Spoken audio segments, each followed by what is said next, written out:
నమస్తే welcome to our channel.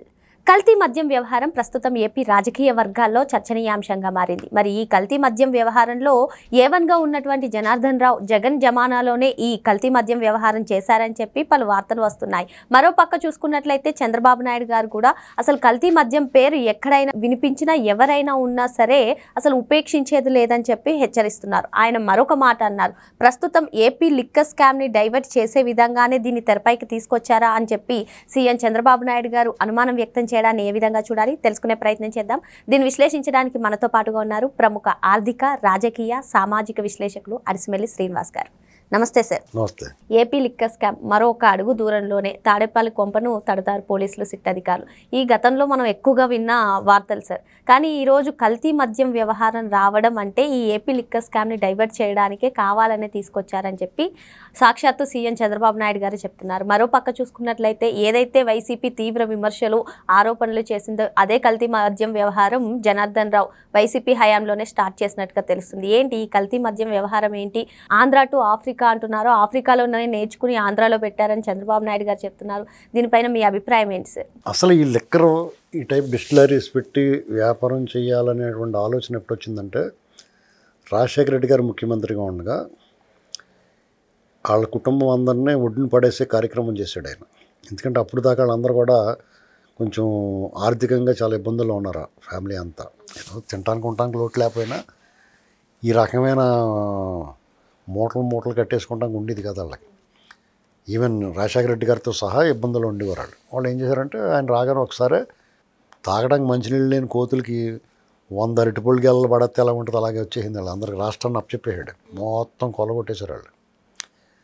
అందులో భాగంగా జార్జి రెడ్డి రాజశేఖర రెడ్డి గారు కజిన్ బ్రదర్, వాళ్ళ తాలూకా వాళ్ళు అనిల్ కుమార్ రెడ్డి, సునీల్ కుమార్ రెడ్డి బ్యాచ్, వాళ్ళంతా వాళ్ళ బ్యాచ్ అన్న. ఈ సిసి రెడ్డి అన్న అతను ఒక ఆయన ఉండేవాడు. అతను సినిమా ప్రొడ్యూసర్ కూడా, ఏదో సినిమాది కూడా తీశాడు. అతను జార్జిరెడ్డి బామర్ది, రవీంద్రనాథ్ రెడ్డి, వీళ్ళంతా లింకులు చుట్టాలి. అదంతా బీరకాయ పీసులాగానే చుట్టుకుని ఉంటుంది. మన తలంటికి సిక్కడిపోతే ఎలా ఉంటే తీలేము అలాగే అన్నమాట ఈ బ్యాచ్ అంతా. మొత్తమే వైఎస్ ముఠా అనుకో వీళ్ళందరూ ఉన్నాయి. అందులో వాళ్ళిద్దరూ అప్పుడు ప్రభుత్వాన్ని అడ్డం పెట్టుకుని, అధికారాన్ని అడ్డం పెట్టుకుని కొల్లగొట్టిన సొమ్ములో కొంత ఆఫ్రికన్ కంట్రీస్లో వాళ్ళు పెట్టుబడి పెట్టారు. అక్కడ డిస్టిలరీస్ పెట్టి మద్యం అమ్మకాలు సాగించి విపరీతంగా సంపాదించారు. పాపం అక్కడ చాలామంది చనిపోయారు అది తాగి తిని ఈ పద్ధతిలో పోయారు. అది ఇటీవల కాలంలో అది కూడా ఆఫ్ చేశారు. వాళ్ళ మీద కేసులు అయిన నమోదు. ఇక్కడికి వచ్చేటప్పటికి జగన్మోహన్ రెడ్డి, రాజశేఖర రెడ్డి గారు చనిపోయాడు. జగన్మోహన్ రెడ్డి గారు పాదయాత్రలో తర్వాత అధికారంలో రావటం ఇది చూసిన తర్వాత ఇక్కడికి వచ్చి ఆయనకి అక్కడ ఎలా జరిగిందో ఆఫ్రికన్ కంట్రీస్లో వీళ్ళు ఏం చేశారు అనేటువంటిది ఒకసారి చెప్పారు. అసలు ఆయన ఎగురుగా అంతే బలే ఉందరో బాబు, ఇది ఎవరికి కూడా ఏ రాష్ట్ర ప్రభుత్వంలోనూ ఏ రాజకీయ నాయకుడికి రాని ఆలోచన. ఎవడన్నా ఏం చేస్తారు, నువ్వు అధికారంలోకి వచ్చావనుకో, ఒక కాంట్రాక్టర్ వస్తారా వాడి దగ్గర అంత కొంత కమిషన్ తీసుకుని కాంట్రాక్ట్ ఇస్తాం. ఇలాగ ఈ మద్యం సంబంధించిన ఆబ్కారీ శాఖకు సంబంధించి మద్యం కంపెనీలు ఏమంటే బాగుండి కొంత ముడుపులు ఇస్తారు, అవి తీసుకుంటారు. అంటే కొంచెం అంటే ఒక పీస్ వాటా తీసుకుంటారు, అంతేగాని మొత్తం కేక్ మొత్తం తీసుకోరు, వాళ్ళే ఎవరు. ఇక్కడికి వచ్చిన తర్వాత ఈ కేక్ అంతా తినేయాలంటే ఏం చేయాలి? అప్పటి వరకు ఉన్న ఈ బ్రాండెడ్ విస్కీ, బ్రాందీ వైన్స్ ఏవైతే ఉన్నాయో ఆ సప్లై చేసి వాళ్ళందరినీ వెళ్ళగొట్టాలంటే వీళ్ళు వెళ్ళగొడితే మళ్ళీ అనుమానం అవుతుంది అందరికీ. వాళ్ళంతరాళ్ళే పోవాలంటే ఏం చేసాడు? ఒకటి ఈ వైన్ షాపులు, బార్ షాపులు ఇవన్నిటిని ఆ పాలసీని మార్చేసాడు. ప్రభుత్వమే నిర్వహిస్తుంది వైన్ షాపులు, బార్లు ఇచ్చుకుంటాము, ప్రభుత్వమే నిర్వహిస్తుంది. ఒక 5 స్టార్ హోటల్లో తప్ప మీకు అందుబాటులో ఎక్కడ మద్యం దొరకదు. మొత్తానికి నేను మద్యపాన నిషేధం చేస్తాను, నెమ్మదిగా తగ్గించుకుంటా పోతాను, రేట్లు పెంచేస్తే తక్కువ తాగుతారు. ఇలాగని అప్పటి వరకు ఉన్నదాన్ని 2 రెట్లు 3 రెట్లు చేసేసి వీళ్ళు సప్లై చేస్తారు కదా బయట నుంచి, ఈ బ్రాండెడ్ విస్కీలు అయ్యి రెప్యూటెడ్ కంపెనీస్ అయినాయి. వాళ్ళు సప్లై చేసినట్టు తీసుకుని డబ్బులు తినేసాడు కట్టకుండానే. జనాలు సప్లై చేస్తారు, ఎవడన్నా మీ ఇంటి పాలు పోతున్నారు ఎవరన్నా.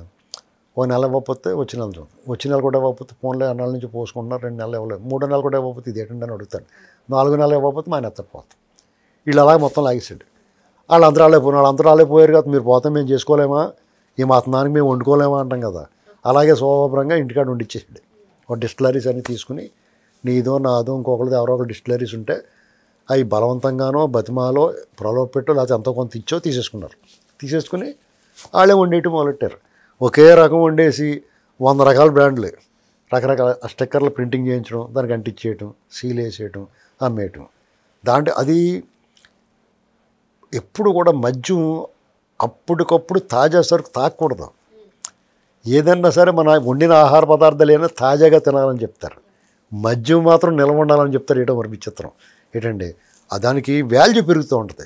10 ఏళ్ళ క్రితం, 20 ఏళ్ళ క్రితం, 25 ఏళ్ళ క్రితం సంవత్సరాలు నిల్వ పెరిగి కొలిది రేటు పెరుగుతూ ఉంటుంది. వైన్ అన్న అంతే. 50 సంవత్సరాలు 100 సంవత్సరాలు భూమిలో పాతి తీసి దాన్ని అమ్ముతూ ఉంటారు. దానికి ఏళ్ళు నిల్వ పెరిగి కొలిది కూడా రేటు పెరుగుతూ ఉంటుంది. కానీ ఇది వీళ్ళు పచ్చిదే అమ్మేవారు. అసలు సప్లై అందదు కదా. ఇప్పుడు ప్రతి సంవత్సరం జనాభా పెరుగుతారు. ఇప్పుడు ఏది పెరిగినా పెరగకపోయినా కానీ మీకు మద్యపాన ప్రియులు మాత్రం పెరుగుతారు. మద్యం వినియోగం మాత్రం ఎప్పటికప్పుడు పెరుగుతూ ఉంటుంది. దాంట్లో కొత్తగా యాడ్ అవుతూ ఉంటారు. అలాగా పైగా రేట్లు కూడా చంద్రబాబు నాయుడు గారు హయాంలో అంతకుముందు ఉన్న ప్రభుత్వంలో 50 రూపాయలు ఉండి బాటిల్ 125కి 150 చేశారు. అంటే 3 రెట్లు పెంచాడు. 3 రెట్లు పెంచి వాళ్ళ దగ్గర సరుకు తేవటం ఆపేసి వాళ్ళ దగ్గర తెచ్చింది అమ్మికు దొబ్బేశారు. వాళ్ళు మానేసిన తర్వాత వీళ్ళు సొంతంగా సప్లై చేయడం మొదలెట్టారు. అంటే ఆదాయం 3 రెట్లు పెరిగింది అమ్మకం. మనకు చూపించేది 10%, 15% చూపించారు. వాళ్ళు మరి ఎలా చూపిస్తారంటే ప్రభుత్వం వాళ్ళదే, అధికారులు డిస్ట్రిబ్యూషన్ వాళ్ళదే, తయారీ వాళ్ళదే, అమ్మకం కూడా వాళ్ళ మనుషులు. వాళ్ళు ఏం చెప్తే వాళ్ళు చేయాలి. ఒక 15% చూపించేవారు. మిగతాదంతా కూడా ఎప్పటికప్పుడు దాని మీద పర్యవేక్షణకి వాళ్ళ బృందం ఉంటుంది. దాన్ని ఎప్పటికప్పుడు తాడేపల్లి ప్యాలెస్కి చేర్చేసేవారు. అక్కడ వందల వేలాది మిషన్లో 100 మంది మనుషులు దాన్ని కేటాయించడానికి నోట్లన్నిటిని సార్ట్అవుట్ చేసి కట్టలు కట్టి లెక్కించి బాక్సులో భద్రపరిచి కంటైనర్ల ద్వారా బయటికి పంపించాలి డెలివరీ. దీనికోసం దాదాపు అందుకనే అతనికి 1-2 కోట్ల రూపాయలు పప్పలుగా అయిపోయిన వాళ్ళందరూ తింటాం అన్నమాట. కాఫీలు టీలు తాగి లేకపోతే ఎందుకోతే అంత ఆ సెక్యూరిటీ ఎందుకు అంత ఎత్తు గోడలు ఎందుకు కట్టాడు. ఈ కార్యక్రమం అక్కడ జరుగుతుంది కాబట్టి ఇతను కూడానే అసెంబ్లీకి వెళ్ళినప్పుడు అసెంబ్లీ సెషన్ ఉన్నప్పుడు వెళ్ళేవాడు. మిగతా ఎప్పుడు సెక్రటేరియట్కి వెళ్ళలేదు అన్న. ఇంటికాడే సెక్రటేరియట్ సెట్ చేసి ఎవరిని వచ్చినా ఇంటికాడే మాట్లాడి మనందరం కూడా అక్కడికి వెళ్ళి మాట్లాడుతున్నాడేమో అనుకునేవాళ్ళు. ఒకసారి ఇతను వెళ్ళకుండానే పరదలై కట్టి అడవడి చేసేవారిని అడవడికి ఆ లోపల ఉన్నాడో లేదో మనకు తెలియదు కదా. ఏంటండి ఎప్పుడన్నా బటన్ నొక్కుతానికి అప్పుడప్పుడు వెళ్ళేవాడు అంతే.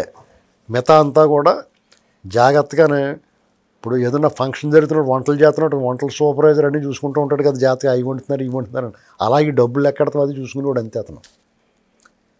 ఇది జరిగింది. ఇలాంటి పరిస్థితుల్లో ఇది ఇలా జరుగుతుండగానే కొంత లిక్కర్ వ్యాపారం సైడ్ వ్యాపారం కూడా జరిగేది. ఎందుకంటే వీళ్ళు ఎలా చేస్తున్నారో అచ్చం అలాగే చేసుకుని సొంతంగా పెట్టుకున్నారు దొంగనాలు కొంతమంది. అందులో ఒకటి జనార్దన్ రావు 2021లో. అతనికి ఆల్రెడీ ఏఎన్ఆర్ బారో బిఎన్ఆర్ బారో అని ఏదో ఉండేది హైవే పక్కన. అప్పట్లో హైవే పక్కన బార్లే ఉండకూడదన్న రూల్ ఉండదు. హైవేకి 2 కిలోమీటర్ల దూరం ఉండాలని. అప్పుడు అక్కడి నుంచి తీయటం నష్టాల్లో ఉండేటప్పటికి దిక్కు తోచక ఏం చేయాలో తెలిసేది కదా అతనికి. ఆ క్రమంలో అతనికి గోవా వెళ్ళినప్పుడు ఒకటి తగిలాడు. అక్కడ ఏం చేయాలంటే ఏంటంటే ఎందుకంటే టెన్షన్ మనమే తయారు చేసుకోవచ్చేది అని చెప్పేసి ఆడు చూపించాడు. ఇలా చేసుకుని అక్కడి నుంచి కొన్నాళ్ళు తెచ్చుకుని వీళ్ళు బార్లోను వైన్ షాప్లోను అమ్ముకుని కొంత లాభం గడించాడు. అది కొన్నాళ్ళు గడించిన తర్వాత ఏం చేయడంటే ఆడెవడో చేసి పడితే మనకెందుకు మనమే చేసుకుందాం అనుకున్నాడు. ఈ లోపల ఈ జయచంద్రారెడ్డి తగిలాడు వాళ్ళకి. వీళ్ళిద్దరూ కలిపి ఇతను బారు వ్యవహారం చేసుకున్నారు, వాళ్ళు కలిసివారు. ఇతను వ్యాపారం చేసుకుంటూ ఉన్నాడు. ఇక్కడ నిజాంపేట, హైదరాబాద్ నిజాంపేటలో ఒక యూనిట్ పెట్టుకుని శుభ్రంగా అక్కడ తయారు చేయించి వాటికి ఆంధ్ర సప్లై చేసేవాడు. ఫెనాయిల్ స్టిక్కర్ వేసి అవన్నీ సప్లై చేసేవాడు. సప్లై చేసి అక్కడ అమ్ముకునేవాడు. బ్రహ్మాండంగా సాగుతుంది వ్యాపారం. ఈ లోపల ప్రభుత్వం మారింది. వీళ్ళందరికీ భయం వేసింది, ఎందుకు వచ్చిన గొడవరా బాబు అని చెప్పేసి ఆపేసి వీళ్ళు ఏం అంటలేదని మొన్న ఈ మధ్యన 4-5 నెలల నుంచి మొదలెట్టారు. టటక్కని దొరికారు. ఇప్పుడు ఏమంటే ఇప్పుడు అమ్ముతున్నదంతా బ్రాండ్లు అమ్ముతున్నారు కదా, ఆ బ్రాండ్లు అమ్మినప్పుడు నకిలీ చేయడానికి అవకాశం ఉండదు. కానీ వీళ్ళకి తెలిసిన షాపుల్లో కొంతమంది వైసీపీ వాళ్ళు కూడా షాపులు వచ్చినాయి ఎక్కువ. చూసారు మీరు, వైసీపీ వాళ్ళకి ఎక్కువ షాపులు వచ్చినాయి. చంద్రబాబు నాయుడు గారిని అందరూ విమర్శించారు. ఎందుకంటే జగన్మోహన్ రెడ్డి లాగా మీ పార్టీ వాళ్ళు చూసి ఇచ్చుకోండి, ఈ లాటరీలు కోవడం ఎందుకన్నారు. లాటరీలు అయ్యి ఎందుకండి, మీ పార్టీ వాళ్ళకి ఇచ్చేసుకోండి అవన్నీ షాపులు, శుభ్రంగా జవాబుదారీగా ఉంటుంది, వాళ్ళు కొంచెం మంచిగా పద్ధతిగా ఉంటారు. ఈ వైసీపీ వాళ్ళు అంటే అంత దొంగల బ్యాచ్ అని చెప్పేసి అన్నారు. వాళ్ళు వినలేదు, అంత పద్ధతిగా ఉండాలి మనం, ప్రభుత్వం అందరూ సమానం అన్నట్టు చేశారు. ఇప్పుడు ఏమైంది, ఆ వైసీపీ వాళ్ళకి లాటరీలో వచ్చినాయి, ఆ షాపుల్లో పెట్టి అమ్ముతున్నారు. వీళ్ళు అన్ని షాపులు అమ్మరు, ఇలాంటి కొన్ని షాపులకి ఈ లెక్కర సప్లై చేస్తున్నాడు, వాళ్ళు అమ్ముతున్నారు. ఇప్పుడు అప్రతిష్ట ఎవరికి వచ్చింది, ప్రభుత్వానికి అప్రతిష్ట వస్తుంది. వాళ్ళు తప్పు చేయకుండా, వాళ్ళు ఇంది మీద అక్రమార్జన లేకుండా. ఇప్పుడు ఆ లోకల్ ఎమ్మెల్యేలు కొంతమంది ఉంటారు, వాళ్ళు కక్కుర్తి ఎక్కడి నుంచి వస్తుంది, ఇది ఎలా చేస్తున్నాడు, మనకు డబ్బులు ఎలా ఇస్తున్నాడు అనుకోవాలి కదా. ఇప్పుడు లాటరీలో వచ్చింది, వాడు అదృష్టం అది, వాడు పెట్టుబడి పెట్టి వ్యాపారం చేసుకుంటున్నాడు, సిగ్గు లేకుండా వాడి దగ్గర డబ్బులు తీసుకోకూడదు కదా. ఏంటండి, నేను తీసుకునే వాడి గురించి చెప్తున్నాను. ఇప్పుడు నీకు సరిపడగా కొట్టుకుంటానికి బోళ్ళని ఉంటాయి, ఇంకా మట్టి మశానం అలాంటివి అన్నీ ఎవరికి ఇబ్బంది లేకుండా ఇలా వెళ్ళాడితే వాళ్ళు తప్పుడు వ్యాపారం చేస్తారు.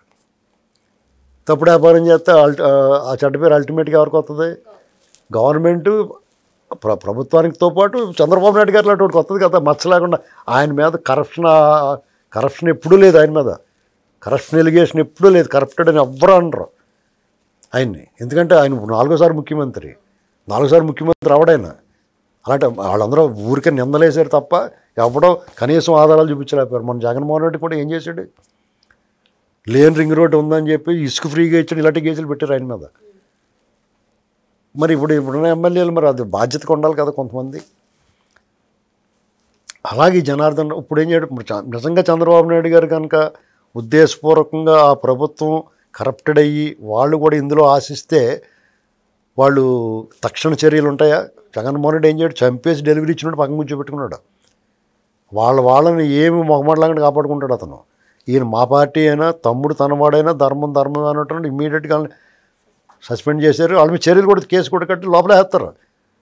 జనార్దన్ రావు అన్నప్పుడు దొరికిపోయాడు, పోలీసులు మా తోలు తీసేస్తామని చెప్పి మొత్తం బొమ్మ చెప్పేసి ఉంటాడు. ఇంకా చాలా బయటకు వస్తాయి. ఇప్పుడు ఆ వచ్చిన వాళ్ళందరూ కూడా అరెస్ట్ చేస్తారు. మాకు ఎవరితో సంబంధం ఎవరినైనా సరే సీరియస్గా తీసుకుంటారు. దానికి ఒక యాప్ కూడా తీసుకొచ్చారు. ఇప్పుడు ఏ బ్యాచ్ ఎక్కడ ఎప్పుడు తయారైంది, ఏ బ్యాచ్ ఏ షాపులో అమ్మారు, ఆ స్కాన్ చేస్తే మొత్తం బొమ్మ బయటకు వచ్చేద్ది. కాబట్టి బెల్ట్ షాపులను కూడా తోలు తీసేస్తాను, ఎవడో అమ్మటానికి వీలేదన్నాడు. ఇలాగా చంద్రబాబు నాయుడు గారు ఎప్పుడూ ఆయనది కూడా దీన్ని నిరోధించడానికి చూస్తాడు, ఇటువంటి అక్రమాలు అన్నట్లు. కానీ ఆయన సమయాన్ని ఇలాంటి చిల్లర వ్యవహారాల్లో సమయం వృధా కాకుండా చూడాలంటే ఎక్సైజ్ శాఖ కూడా కళ్ళు మూసి కూర్చోకూడదు. వాళ్ళకి మా పొట్టలో జగన్ ఉన్నప్పుడు ₹10 వచ్చి వాళ్ళకి వచ్చేది కాదు. జగన్ ఉన్న వాళ్ళు ఎక్సైజ్ శాఖ ₹10 కూడా వచ్చేది కాదు. వాళ్ళు పెరిగిన పొట్టలన్నీ కరిగిపోయినాయి వాళ్ళకి. ఏంటండి ఇప్పుడు ఏమైంది, షాపులు బార్లు అనుకోండి వెళ్ళి నిలబడతారు, అలాగా వాళ్ళకి వెనకాల నుంచి డబ్బులు అందించాలి, లేకపోతే ఏదో ఇబ్బంది పెడతారు. మరి దాన్ని కాపాడుకోవాలి కదా మీరు, చెడగొట్టుకోకుండా ఇలాంటి లెక్కర చెడ్డపేరు వస్తే మా చంద్రబాబు గారు మళ్ళీ మొత్తానికి తీసిపాడేసారు అన్నాడు, ఏం చేస్తారు. ఇది అందరూ కూడా ఈ ప్రభుత్వాన్ని కాపాడుకోవాలి. ప్రజలతో పాటు ఎమ్మెల్యేలు, ప్రజలు, ఉద్యోగులు, అధికారులు అందరూ కాపాడుకోవాలి ఈ ప్రభుత్వాన్ని. ఎందుకంటే మీ స్వేచ్ఛగా మీ వికారాలు, మీ శాస్త్రాలన్నీ భరిస్తున్నారు ప్రభుత్వం. జగన్ భరించాడా? నిన్న ఒక ఏబిఎన్లో చెప్పాడు కదా ప్రవీణ్ ప్రకాష్, కొట్టేసి వాడు లేకపోతే సీఎం చెప్తే చేయాల్సిందే మూసుకుని అని చెప్తున్నాడు. అలా ఉంది ఇక్కడ. అలా లేనప్పుడు మరి ఆయన కాపాడుకోవాలి కదా. నువ్వు స్వేచ్ఛగా మాట్లాడగలుగుతున్నావు, ఎవడు నోటుకు వచ్చినట్టు మాట్లాడుతున్నారు, ఎవడు మట్టుకోడు. వాళ్ళకి ఆ స్వేచ్ఛ కావాలంటే ఈయన కాపాడుకోవాలి కదా. ఈ ఎక్సైజ్ డిపార్ట్మెంట్ అయినా సరే ఇలాంటి కల్తీ మంది దాకా చచ్చిపోయారనుకో ప్రభుత్వానికి చెడ్డ పేరు వస్తుంది. మరి మీరు కాపాడుకోవద్దా? ఇలాంటి తప్పుడు పనులు చేయడానికి ఎంకరేజ్ చేయకూడదు కదా. నువ్వు దొబ్బు, ఏమన్నా దొబ్బితే, అంతేగాని మొత్తానికి ప్రజల ప్రాణాలతోటి మీరు చేసిన తప్పు కానీ ఎందుకు బాధ్యుడు అవ్వాలి. కాబట్టి జనార్దన్ రావు బ్యాచ్ ఇలాంటి ఇంకా 2-3 ఉంటాయి ఇంకా ఎక్కడో చోట. ఎందుకంటే వీళ్ళు దొంగల ముఠా కాదు, వీళ్ళు ఒక ముఠా ఉండదు. దండుపాళెం బ్యాచ్ ఉంటుంది, పార్థీ ముఠా ఉంటుంది, ఇలాంటి ముఠాలు బోళ్ళని ఉంటాయి. చెడ్డీ గ్యాంగ్ ఉంటారు. వీళ్ళందరి పని భర్తం పట్టాల. ఎక్సైజ్ శాఖ ఇప్పుడు ఆవిడెవరో హిమబిందు ఎవరో అంట సిఐ. మరి ఆవిడ అదేం పనో ఒక మహిళ అయ్యి ఉండి ఈ రకమైన కల్తీ మద్యానికి ఎందుకు సహకరించింది బిందురెడ్డి గారు అంటే ఎవరో ఆవిడ. అది కరెక్ట్ కాదు కదా. అక్రమ మద్యం, అవినీతి, దుర్మార్గం అనేటువంటి దాన్ని ఈ ఎమ్మెల్యేలు కూడా భద్రం కాసుకోవాలి. వాళ్ళు పర్యవేక్షించాలి. వాళ్ళ బాధ్యత కదా వాళ్ళదే. ఆ నియోజకవర్గంలో ఎవరన్నా కల్తీ మందు తాగేసి 10 మంది చచ్చిపోరంగా ఎవరికి ముందు నీ మీద పడతారు, ఎమ్మెల్యే మీద పడతారు నువ్వేం చేస్తున్నామని. కాబట్టి ప్రతి ఎమ్మెల్యే కూడా వాళ్ళ దగ్గర డబ్బులు తీసుకుంటే మానేయాలి అర్జెంట్గానే. దాని బదులు ఇంకోటి ఏదో కొట్టేసుకోండి. ఎవడో కొట్టుకోవద్దని చెప్పరు. కొట్టుకోకపోతే ఎలాగొస్తా మీకు మాత్రం డబ్బులు పోతాం. అది పరిస్థితి. మరో అంశంతో మళ్ళీ కలుద్దాం. Thank you sir.